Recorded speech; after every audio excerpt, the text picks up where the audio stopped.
Ek dink Afrikaner, die woord, kan baie polities gelaai wees. En ek dink dit is dalk onnodig polities gelaai, as ek dit so kan stel. Ek het al baie daaroor gedink, natuurlik, omdat ek verskriklik baie daaroor sing ook. Maar ek dink mense moet dit eenvoudig hou, en ek wil dit graag eenvoudig hou, en ek het gaan kyk, wat is die definisie van 'n Afrikaner? En dit is, in kort is dit, jou voorvaders is van Europese afkoms, jy bly en jy is gebore in Suid-Afrika en jy praat Afrikaans. Dit is 'n kort, rowwe beskrywing van wat 'n Afrikaner is.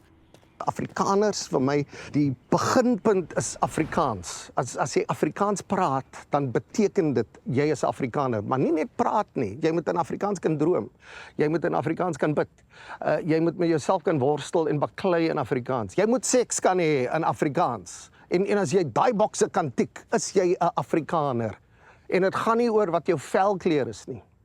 En ek dink die fout wat ons in hierdie land maak, destyds en tot nou toe, is om te dink dat Afrikaners uitsluitlik wit mense moet wees. Daar's wel wit Afrikaners, maar so ook bruin en swart Afrikaners. Want hulle tik mos daai boxes. Hulle kan al daai goed in Afrikaans doen. So dit beteken, hulle is ook Afrikaners.